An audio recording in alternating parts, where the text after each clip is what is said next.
Praise the Lord. ஆண்டவராகிய இயேசு கிறிஸ்து நாமத்தில் உங்களை வாழ்த்துகிற. எசேக்கியேல் 36:9 உன் பட்சத்திலிருந்து உன்னை நான் கண்ணோக்குவேன், நீங்கள் பண்படுத்தப்பட்டு விதைக்கப்படுவீர்கள்.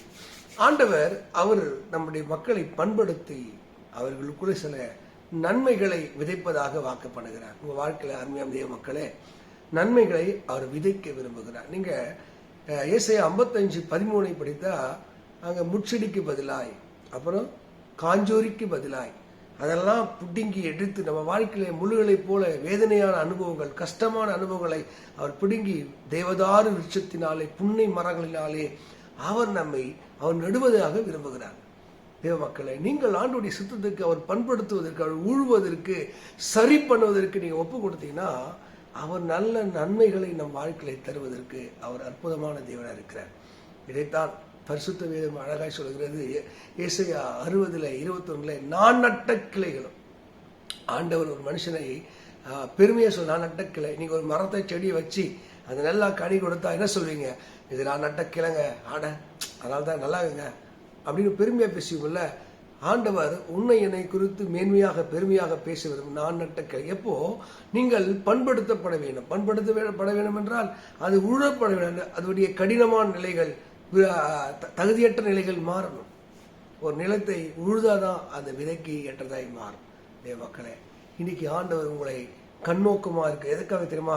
உனக்கு கனி கொடுக்கிற காலமாய், பிரயோஜனமுள்ள காலமாய், ஆசத்தின் காலமாய் நான் மாற்றுவேன். ஒருவேளை கனி இல்லையா, குடும்பத்தில் சமாதானம் இல்லையா, இல்ல பிள்ளை வாக்கியம் இல்லையா, வீடு வாசல் இல்லையா, அவர் உன்னை உழுவதற்கு பண்படுத்துவதற்கு நீ விட்டு கொடுத்தா அவர் அநேக விதைகளை அவர் விதைக்கிறவராக இருக்கார். நீர் பொருந்தின ஒரு இடமாக, வளமிக்க ஒரு இடமாக, உன் ஆடு மாடுகள் மேய்கிற ஒரு இடமாக கர்த்தர் உங்களை மாற்றுவார். பரிசுத்த வேதம் ஒரு நாள் வீணா சொல்வதில்லை. இந்த எசேக்கியேல் 36:9 சொல்லிக் கொண்டே, ஆண்டவரே நான் பண்படுத்தப்பட்டு நல்ல விதைக்கேற்ற நிலமாக இருக்க எனக்கு கிருபை தாங்க. இன்னைக்கு அநேக நிலங்கள் சில தேவையில்லாத மரங்களால் கெடுக்கப்படுகிறது. நீங்க லூக்கா 13 நீங்க 6 படிச்சு பார்த்தா தோட்டத்தின் நடுவிலே இருக்கிற ஒரு அத்திமர நிலத்தை கெடுத்து கொண்டிருக்கிறது. நீங்க ஒருவேளை பிரயோஜனப்பட்டவர்களா இருந்திருக்கலாம். மார்க் 11 நீங்க 12-13 வாசிக்கும் போது அங்க மார்க் 11 ரோட்டு ஓரத்துல ஒரு மரம் பார்க்கறது நல்லா இருக்க மாதிரி தெரியும், நல்லா இலையெல்லாம் தெரியுது, பார்க்கறது நல்லா, அவங்களுக்கு என்னங்க ஒரு குறையில். ஆனா உங்களுக்கு தான் தெரியும் உங்களுக்குள்ள எவ்வளவு கஷ்டங்கள், கண்ணீர்கள், வேதனை என்று. இன்றைக்கு ஆண்டவர் உங்களை கொத்தவும், எருப்போடவும், பண்படுத்தவும், இன்னும் அநேக விதைகளை உங்களுக்குள்ள விதைக்க அவர் சித்தமுள்ளவராக இருக்கிறார். ஆண்டவரே, உன் சித்தத்தின் என்னை ஒப்புக் கொடுக்கிறேன், உன் விருப்பத்தின் ஒப்புக் கொடுக்கிறேன், என்னை பரிசுத்தப்படுத்துங்க ஆண்டவரே. அவர் பண்படுத்துவார், உங்களை விதைப்பார், சகல கனிகளும் ஆசீர்வாதம் வாழ்க்கை நிரம்பி இருக்கும்.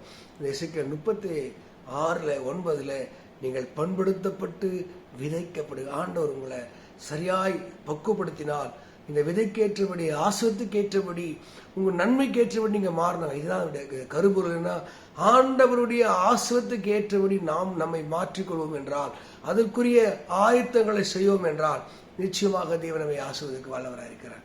இந்த வேத வாக்கியம் உங்க வாழ்க்கை நிறைவேறும். தேவ சிறுத்து ஒப்புக் கொடுங்கள். நீங்கள் பண்படுத்தப்பட்டு விதைக்கப்படுவீர்கள். உங்கள் விதை அநேகருக்கு ஆசீர்வாதமாக இருக்கும். God bless you. கர்த்தர் உங்களை ஆசீர்வதிப்பாராக.